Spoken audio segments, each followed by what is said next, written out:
ప్రభువు పేరిట మీ అందరికీ షలోం. ఈరోజు దేవుని వాగ్దానము. సాత్వికులు ధన్యులు, వారు భూలోకమును స్వతంత్రించుకొందురు. మత్తయి సువార్త 5వ అధ్యాయము 5వ వచనం. ప్రియ సహోదరి సహోదరులారా, ఈరోజు ఈ వాక్యము వినిచిన మీ అందరికీ మన ప్రభువును ప్రియరక్షకుడైన యేసు క్రీస్తు జీవము కలిగిన నామమున ఈ నూతన దినపు శుభములను వందనములను తెలియజేస్తున్నాను. ప్రియ సహోదరి సహోదరులారా, ఈరోజు మనము పరిశుద్ధ గ్రంథములోని ఒక మహత్తరమైన సత్యాన్ని ధ్యానిద్దాం. అదే సాత్వికము. ప్రపంచము శక్తి, గర్వము, ఆగ్రహము, అహంకారముతో నిండిపోతున్న ఈ రోజుల్లో యేసు క్రీస్తు ప్రభువు ఒక విస్మయకరమైన వాక్యాన్ని పలికాడు. సాత్వికులు ధన్యులని. మనిషికి సాత్వికత్వము అంటే బలహీనత అని అనిపించవచ్చు, కానీ పరిశుద్ధ లేఖన భాగము ప్రకారము అది ఒక గొప్ప శక్తి, ఒక ఆధ్యాత్మిక బలము. 37వ సంకీర్తన 11వ వచనములో రాయబడినటువంటి మాటను ప్రభువైనటువంటి యేసు క్రీస్తు వారు కొండ మీద చేసినటువంటి ప్రసంగములో సెలవిచ్చినట్లుగా మనము గమనించవచ్చు. ఆయన కొండ మీద చేసిన ప్రసంగాల్లో అనేకమైనటువంటి ధన్యతల గురించి మాట్లాడుతూ, అలా మాట్లాడినటువంటి ధన్యతలలో ఒక ధన్యత ఈ యొక్క 5వ వచనంలో రాయబడినటువంటి ధన్యత. సాత్వికమును గురించి ఈ యొక్క ధన్యత మాట్లాడుతూ ఉంది. సాత్వికులు ధన్యులు, వారు భూలోకాన్ని స్వతంత్రించుకొందురు. ప్రియులారా, ఈ లోకానుసారమైన విధానములో మనం ఆలోచన చేసినప్పుడు సాత్వికత ఒక బలహీనతగా ప్రజలు భావిస్తూ ఉంటారు. సాత్వికత అనేది లోకానుసారమైనటువంటి విధానాల్లో వారి జీవితాన్ని జీవించేటటువంటి వారికి ఉండదు. గడుసుగా ఉంటేనే, గర్విష్టి స్వభావాన్ని కలిగి ఉంటేనే, బెదిరించి మాట్లాడేటటువంటి వారుగా ఉంటేనే పనులు జరుగుతాయి అనేది వారి యొక్క ఆలోచన. కానీ దేవుని వాక్యాన్ని బట్టి ప్రభువైనటువంటి యేసు క్రీస్తు వారు మనకిచ్చినటువంటి ఆజ్ఞలను బట్టి మనము గమనించినప్పుడు లోకము చెప్పేటటువంటి మాటలకు, యేసు క్రీస్తు ప్రభు వారు చెప్పేటటువంటి మాటలకు చాలా వ్యత్యాసము ఉంది. ఇంకా చెప్పాలనంటే అవి ఒకదానికొకటి వ్యతిరేకంగా ఉంటాయి. దేవుని ప్రమాణాలు, లోక ప్రమాణాలు ఒకటి కాదు. అయితే ప్రియులారా, దేవుని ప్రమాణాలు వినడానికి, పాటించడానికి వింతగా అయినటువంటివిగా అనిపిస్తున్నప్పటికీ కూడా దేవుని మాటను బట్టి మనము జీవించగలిగినట్లయితే దేవుడు అనుగ్రహించే ఆశీర్వాదాన్ని సమృద్ధిగా అనుభవిస్తాం. దేవుని యొక్క వాక్యములో మనము పరిశీలన చేసినట్లయితే ఎవరు ఈ సాత్వికులు, వారికి ఉండేటటువంటి లక్షణాలు ఏంటి, సాత్వికుల పక్షముగా దేవుడేమి చేస్తాడు, మన జీవితంలో ఎంతవరకు మనము సాత్వికత కలిగి ఉన్నాము అనే విషయాన్ని దేవుని యొక్క వాక్యములో మనము నేర్చుకోవడానికి ప్రయత్నము చేద్దాం. సాత్వికులు ఎవరు అనే ప్రశ్న మనము వేసుకున్నప్పుడు సాత్వికులు అనే యొక్క పదము బైబిల్లో వివిధ రకాలుగా వివరించబడింది. ముఖ్యముగా సాత్వికులను గూర్చి మనం ఆలోచన చేసినప్పుడు పాత నిబంధన అంతటిలో ఎక్కువ శాతము సాత్వికులు, దీనులు వీరిని కలిపి రాశారు. సాత్వికము, దీనత్వము విడదీయలేనిదిగా పాత నిబంధనలో మనకు కనబడుతూ ఉన్నది. యేసు క్రీస్తు ప్రభువారు కూడా తన యొక్క మాటలలో వ్యక్తము చేసినప్పుడు సాత్వికులు ధన్యులు, లేకపోతే తన గురించి తాను చెప్తూ మత్తయి సువార్త 11వ అధ్యాయము 29వ వచనములో నేను సాత్వికుడను, దీన మనసు కలవాడను అంటాడు. అక్కడ కూడా సాత్వికము, దీన మనసు విడదీయలేనటువంటిది. ఎఫెసీలకు రాయబడిన పత్రిక 4వ అధ్యాయము 3వ వచనములో సంఘములో ఐక్యత ఏర్పడాలనంటే, పరిశుద్ధాత్మ దేవుడు అనుగ్రహించినటువంటి ఐక్యతను సంఘము కొనసాగించుకోవాలనంటే అవసరమైనటువంటి ప్రమాణాలను గురించి అపోస్తలుడైనటువంటి పౌలు గారు మాట్లాడుతూ అక్కడ కూడా ఆయన సంపూర్ణ వినయము, సాత్వికత రెండిటిని కలిపి రాశాడు. సంపూర్ణ వినయము అన్నా దీనత్వం అన్నా రెండూ ఒకటే. ఈ రెండింటిని విడదీయలేనటువంటి విషయాన్ని అక్కడ కూడా మనము చూడొచ్చు. ఇంకా పాత నిబంధన అంతటిలో బదులుగా చూస్తూ ఉన్నాం. సాత్వికులు అనేటటువంటి పదము దగ్గర దీనులు అనేటటువంటి మాట మనము చదువుతూ వస్తాం.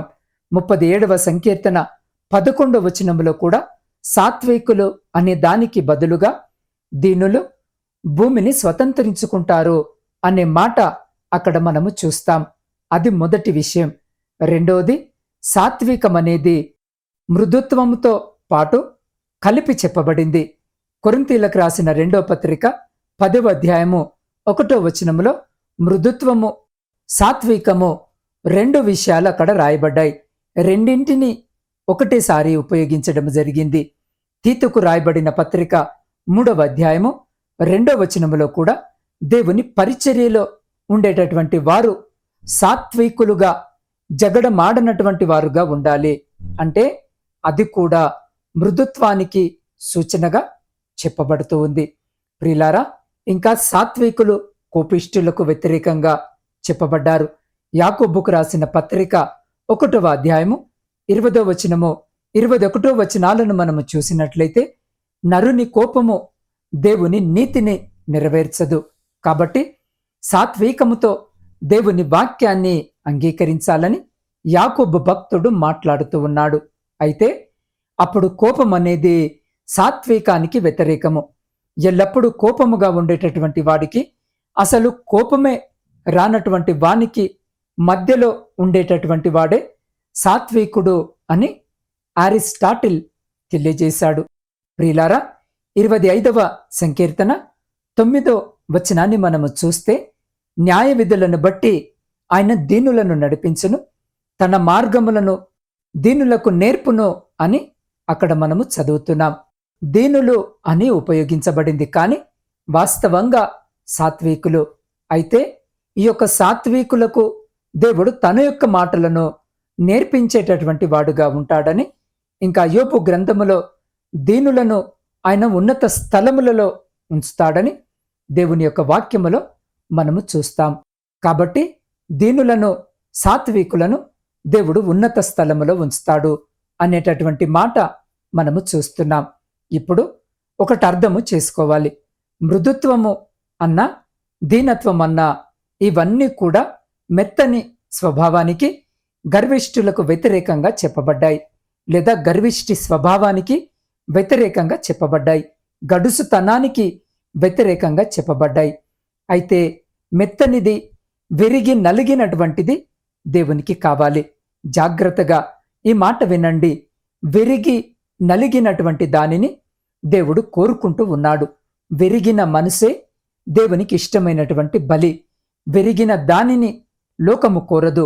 విరిగిన దానిని లోకము ఉపయోగించుకోవడానికి ఇష్టపడదు. కానీ విరగకపోతే దేవుడు వాడుకోడు. విరిగినటువంటి దానిని, విరిగి నలిగినటువంటి స్వభావము కలిగినటువంటి వారినే దేవుడు ఉపయోగించుకునేటటువంటి వారుగా ఉంటారు.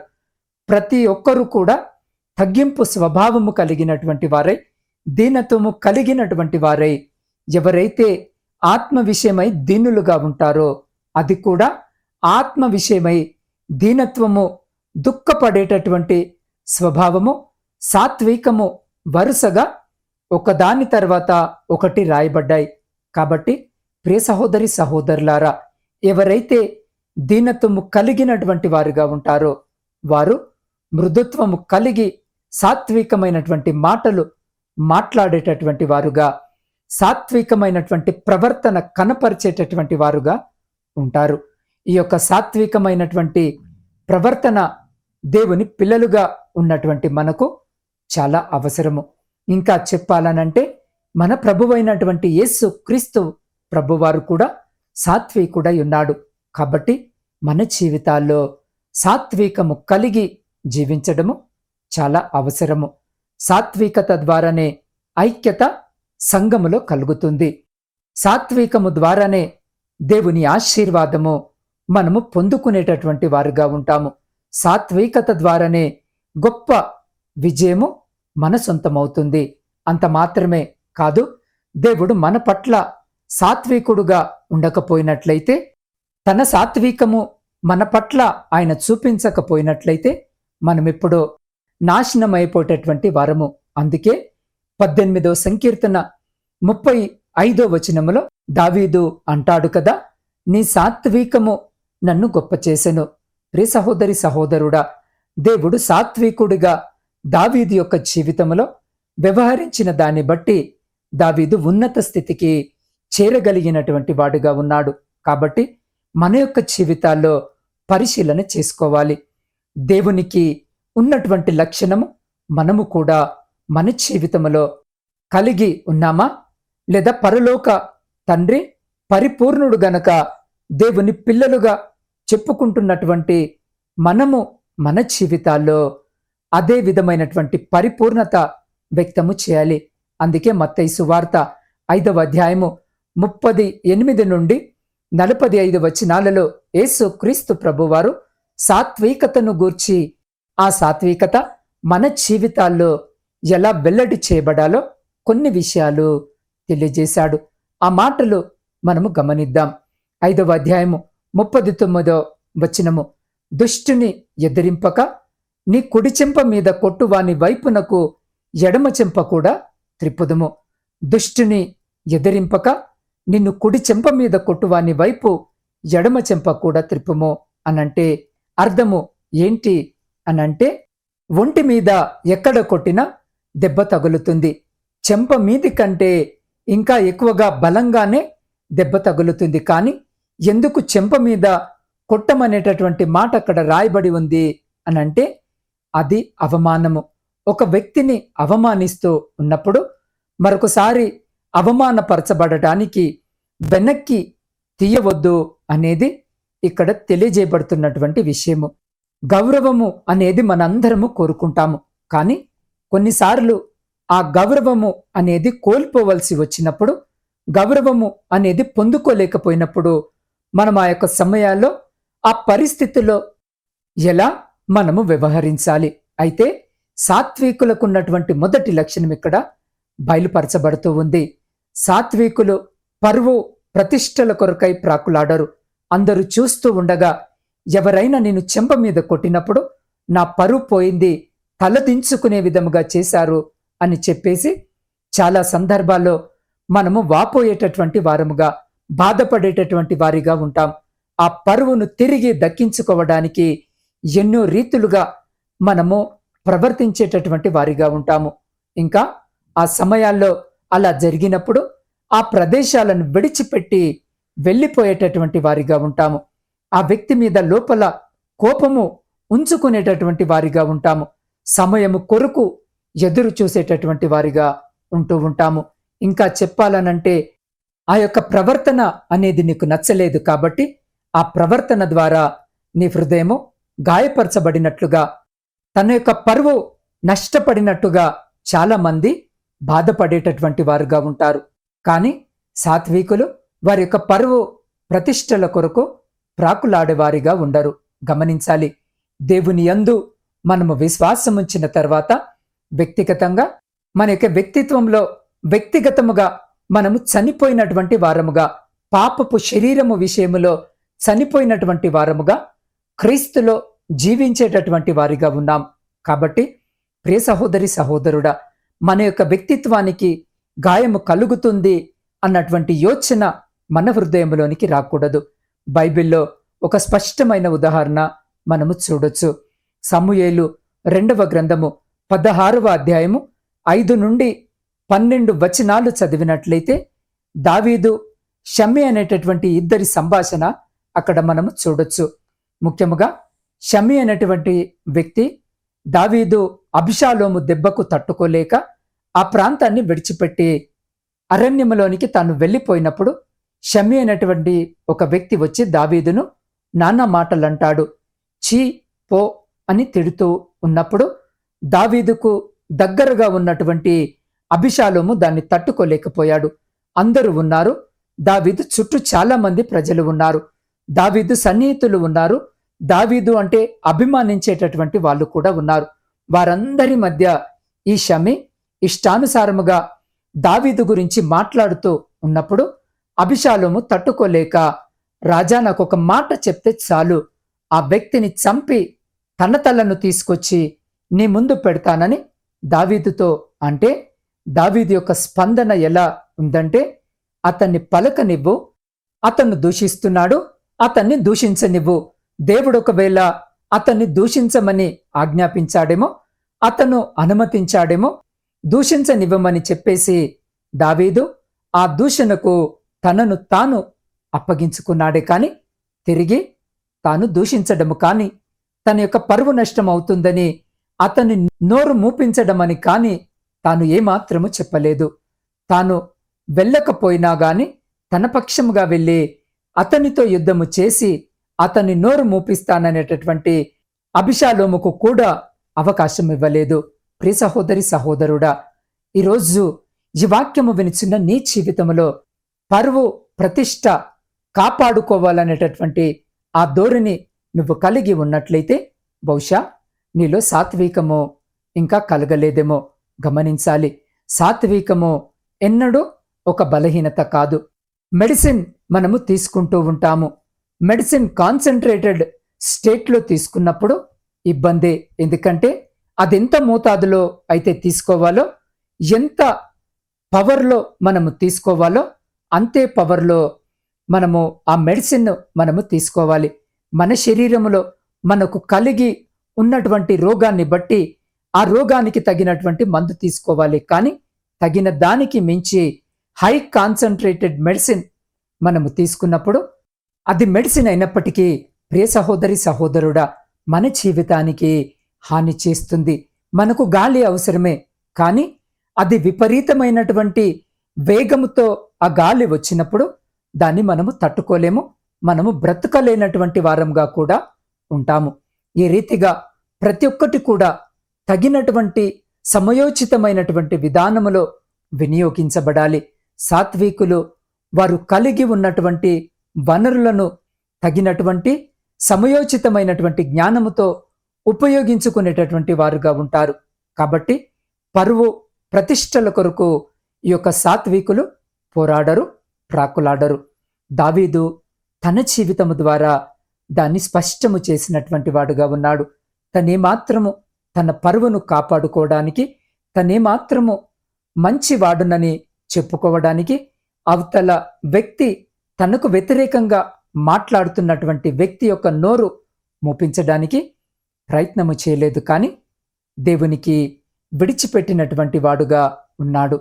దేవుడు అతనికి అవకాశం ఇచ్చాడేమో, అతన్ని మాట్లాడనివ్వు, ఎంతసేపు మాట్లాడుతాడో మాట్లాడనివ్వమని తన చుట్టుపక్కల వాళ్ళు ముందుకు వెళ్ళినా గాని దావీదు మాత్రము వారికి అవకాశము ఇవ్వనటువంటి వాడుగా ఉన్నాడు. ప్రియ సహోదరి సహోదరుడా, ఈ మాటల ద్వారా దేవుడు ఈరోజు నీతో మాట్లాడుతున్నట్లయితే ఎంతవరకు ఈరోజు ఈ వాక్యము వినిచిన నీ లోపల ఈ సాత్వికతను నువ్వు కలిగి ఉన్నావో ఆలోచన చేయాల్సి ఉంది. రెండో విషయము, సాత్వికులు భద్రతను గురించి భయపడరు. పరిశుద్ధ లేఖన భాగములో మనము చూస్తే, ఎవడైనా నీ మీద వ్యాజ్యము వేసి నీ అంగి తీసుకొనగోరిన ఎడల వానికి నీ పై వస్త్రము కూడా ఇచ్చివేయము. నీ అంగి తీసుకొనగోరినట్లయితే పై వస్త్రము కూడా ఇచ్చివేయమని ఇక్కడ మనము చదవగలము. భద్రతను గురించి భయపడరు. ఇది నా దగ్గర నుంచి వెళ్ళిపోతే, దీన్ని నేను కోల్పోతే, ఈ ఆస్తి నేను కోల్పోతే, ఈ హక్కు నేను కోల్పోతే నా పరిస్థితి ఏంటి అని అనేక మంది వాటిని తమ కొరకు ఉంచుకోవాలని, వాటిని కాపాడుకోవడానికి నిత్యము ప్రయత్నించేటటువంటి వారుగా ఉంటారు. వాటిని కాపాడుకోవడానికి ఎన్ని కష్టాలైనా పడేటటువంటి వారుగా ఉంటారు. కానీ నిజంగా సాత్వికులు వారి యొక్క భద్రత గురించి భయపడనటువంటి వారుగా ఉంటారు. బైబిల్లో ఒక సందర్భాన్ని మనము జ్ఞాపకము చేసుకున్నట్లయితే, ఆది కాండము 13వ అధ్యాయము 5 నుంచి 9 వచనాల్లో అబ్రహాము లోతు విషయాలు రాయబడ్డాయి. అబ్రాము అనే ఆ సమయంలో అబ్రహాము పిలువబడుతూ ఉన్నాడు. లోతు, అబ్రహాము ఇద్దరు కూడా దేవుని యొక్క మాటకు విధేయత చూపి బయటకు వచ్చారు. అబ్రహామును లోతు వెంబడించాడు. ప్రియులారా, పరిశుద్ధ లేఖన భాగములో వీరిద్దరికి సంపదలు విస్తరించబడ్డాయి కాబట్టి తరచుగా గొడవలు జరుగుతూ ఉన్నాయి. అబ్రహాము కాపరులకు, లోతు కాపరులకు గొడవలు జరుగుతున్నటువంటి నేపథ్యంలో, గొడవలు జరుగుతున్నటువంటి పరిస్థితిలో అబ్రహాము లోతును పిలిచి, అప్పటికే అబ్రహాముకు దేవుడా కానాను ప్రాంతమంతటిని కూడా స్వాస్థ్యముగా ఇచ్చివేసినటువంటి వాడుగా ఉన్నాడు. ఆ స్థలమంతా అబ్రహాముది. అబ్రహాము ఆ స్థలాన్నంతా స్వాధీనపరచుకోవాలనేది దేవుని యొక్క ఉద్దేశము. అయితే దేవుడు అబ్రహాముకి ఇచ్చినటువంటి వాడుగా ఉన్నాడు. అది అబ్రహాముది. అయితే ఇప్పుడు అబ్రహాము లోతుకు చెప్తున్నటువంటి విషయము ఏంటంటే, లోతు, మనము బంధువులము కనుక తరచుగా ఈ రీతిగా గొడవ పడటము మంచి విషయము కాదు. కాబట్టి నువ్వెటువైపు వెళ్ళాలో నిర్ణయించుకో. నువ్వు ఒక వైపుకు వెళ్ళినట్లయితే నేను మరొక వైపుకు వెళతానని అబ్రహాము లోతును పిలిచి తెలియజేశాడు. ప్రియ సహోదరి సహోదరుడా, ఇక్కడ ఆలోచన చేయాల్సిన విషయము ఏంటంటే, అబ్రహాము పెద్దవాడయుండి తను ఎంచుకున్నటువంటి అవకాశము మొదటిగా లోతుకు ఇచ్చివేశాడు. తాను తీసుకోవచ్చు కదా, తీసుకోవలసింది మంచిది ఏదో తాను తీసుకొని మిగిలింది ఏదో లోతుకివ్వచ్చు. చాలామంది ఆ రీతిగానే చేస్తారు. మంచివన్నీ వారు తిన్న తర్వాత, మంచిని వారు ఉంచుకున్న తర్వాత మిగిలిపోయినటువంటి దానిని ఇచ్చివేసేటటువంటి వారుగా ఉంటారు. కానీ ప్రియ సహోదరి సహోదరుడా, అబ్రహాము ఆ రీతిగా చేయలేదు.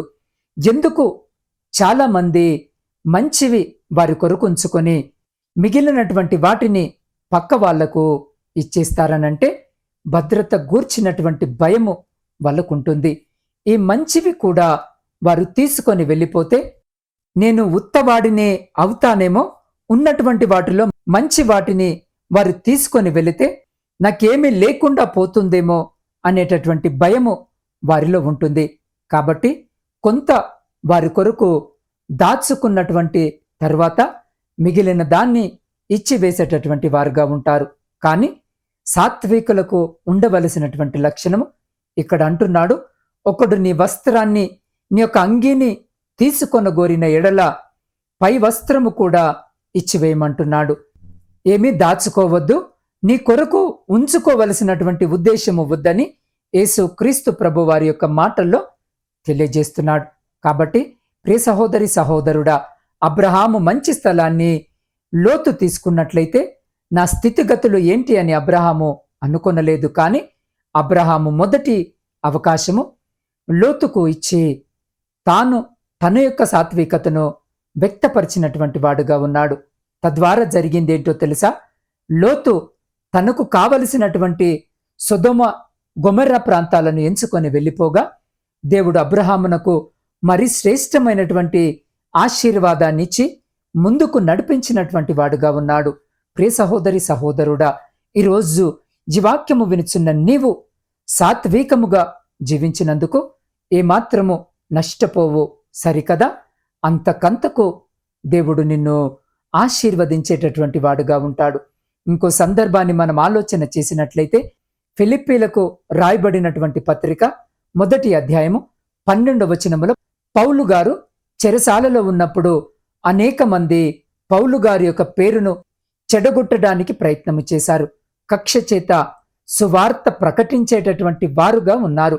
పౌలు పేరును చెడగొడుతూ వారు సువార్తను ప్రకటించడానికి ప్రయత్నము చేసినటువంటి వారుగా ఉన్నారు.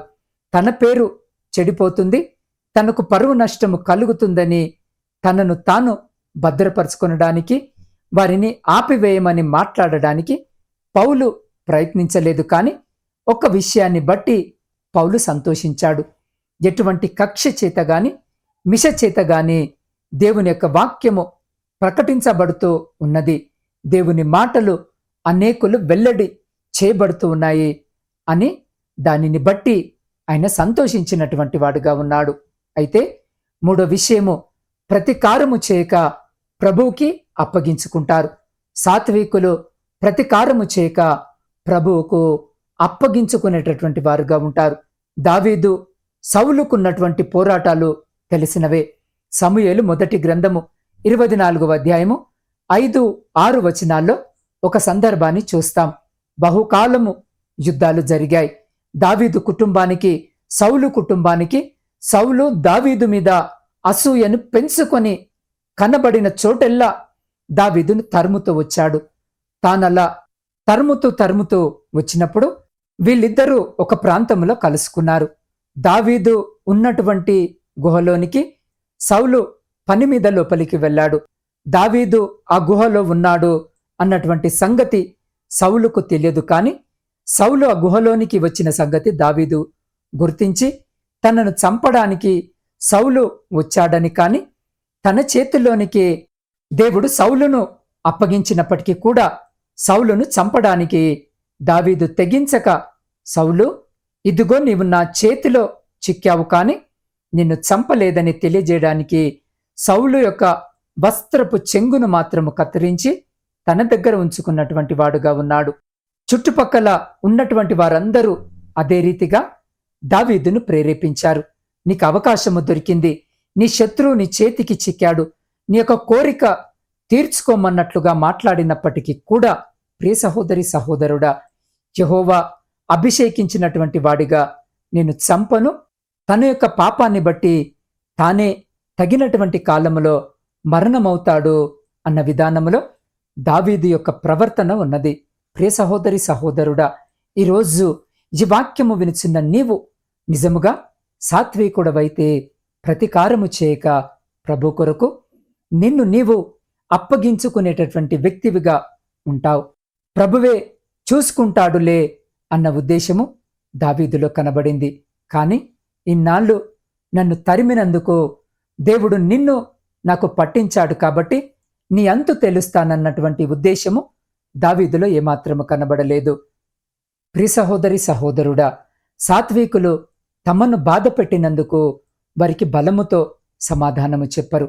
కాబట్టి ప్రియ సహోదరి సహోదరుడా, యేసు క్రీస్తు ప్రభు సాత్వికుడై ఉండి తనను బాధించినటువంటి వారందరికీ కూడా పేతురుకు రాసిన మొదటి పత్రిక 2వ అధ్యాయము 22-23 వచనాల్లో రాయబడినటువంటి మాట, ఆయన పాపము చేయలేదు, ఆయన నోట ఏ కపటము కనబడలేదు, ఆయన దూషింపబడి బదులు పలకలేదు, ఆయన శ్రమపడి బెదిరింపక న్యాయముగా తీర్పు తీర్చు దేవునికే తనను తాను అప్పగించుకొనెను అన్నట్లుగా యేసు క్రీస్తు ప్రభువారు తన జీవితంలో సాత్వికంగా ఏ రీతిగా వ్యవహరించారో ఈరోజు ఈ వాక్యము వినిచిన మనము కూడా అదే రీతిగా సాత్వికంగా వ్యవహరించాల్సి ఉంది. సాత్వికముతో దేవుని యొక్క నామాన్ని అంగీకరించినప్పుడే నీకు రక్షణ. సాత్వికము కలిగి దేవుని యొక్క వాక్యాన్ని ప్రకటించినప్పుడే ఈ యొక్క లోకములో అనేక మందిని ప్రభు నీ వద్దకు చేర్చేటటువంటి వాడుగా ఉంటాడు. కాబట్టి సాత్వికులకు ఉన్నటువంటి లక్షణాలను మనము కలిగి జీవించేటటువంటి వారిగా ఉన్నామా లేదా అన్న విషయాన్ని మనల్ని మనము పరిశీలించుకొని పరీక్షించుకొని మన జీవితాలను దేవునికి అప్పగించే వారిగా ఉండులాగున ఈ సమయంలో ఈ మాటలు వింటున్న మీరు ఏ స్థితిలో ఉన్నా, ఏ స్థలములో ఉన్నా అదే స్థితిలో అదే స్థలములో నిలబడి ఉండి కళ్ళు మూసుకొని తలలు వంచి నాతో పాటు ప్రార్థనలో ఏకీభవించండి. సర్వోన్నతుడా, సకల కృపలకు ఆధారభూతుడవైన మా ప్రియ పరలోకపు పరమ తండ్రి, మీ శ్రేష్టమైన ఘనమైన ఉన్నతమైన నామాన్ని బట్టి స్తుతులు స్తోత్రాలు వందనాలను చెల్లించుకొనుచున్నాం.